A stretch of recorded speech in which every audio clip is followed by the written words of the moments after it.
Olá a todos! Hoje, continuando a série das poetisas brasileiras, hoje nós vamos com Eurídice Fontella. Vocês estão vendo aí que até o momento eu falei da Marli de Oliveira, falei da Lélia Coelho Frota e agora Eurídice Fontella, todas pertencentes à geração 60, né? E que estão naquela antologia também que eu já indiquei, que é geração Sincretismo, a poesia da geração 60, organizada e preparada pelo Pedro Lira. Eurídice Fontella, né, tá aqui é a edição da Kozak Naif, da antiga Kozak Naif, editora, né? Essa edição cobre a poesia inteira de Eurídice, 69 a 96. E de que ano é essa edição? É de 2006, né?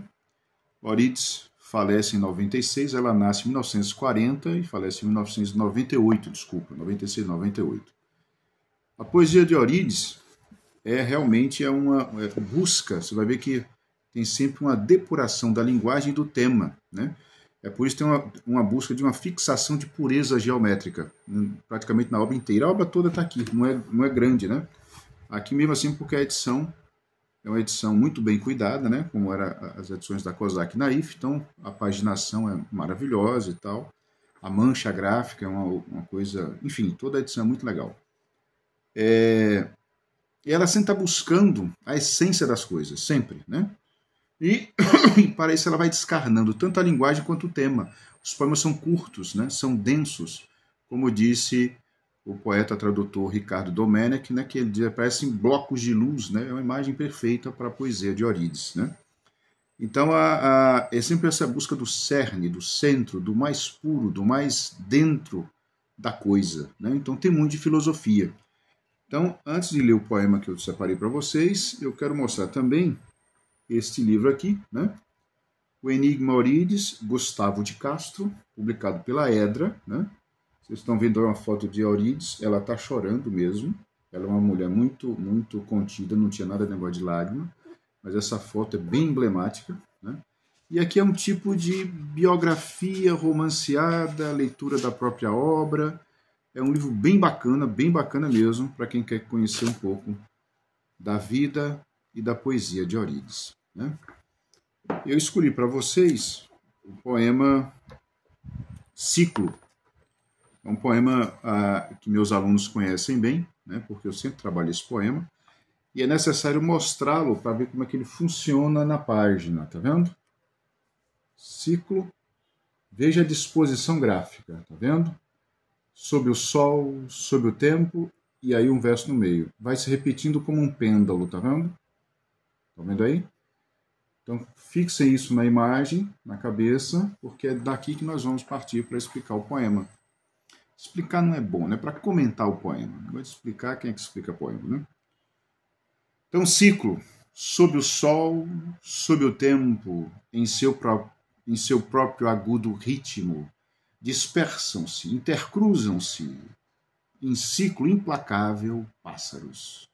Sob o sol, sob o tempo, reinventa-se, esplendor cruel, o ritmo.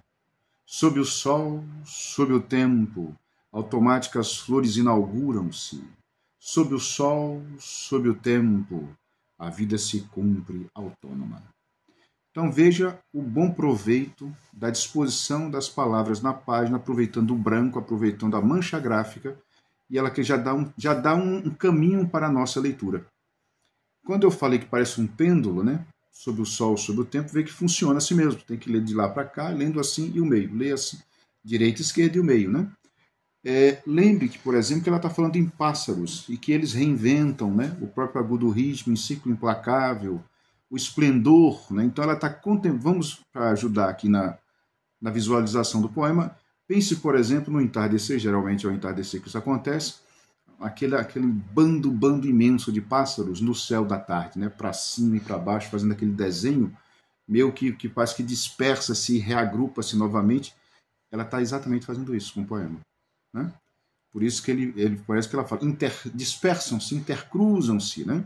em ciclo implacável, pássaros. Ela está observando esse fenômeno na tarde, num fim de tarde, digamos assim, só para dar uma composição de lugar para o leitor, né?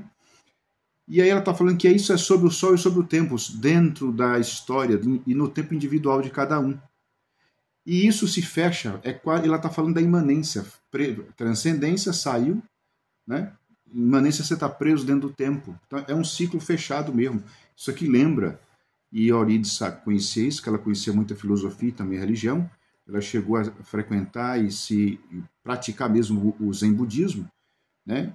Então, isso aqui é o círculo do Sansara, né? Dos hinduístas, fechado dentro do tempo. É um pouco dessa leitura também.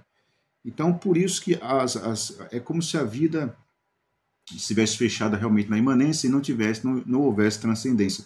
E aqui apenas o ponto de vista deste poema, né?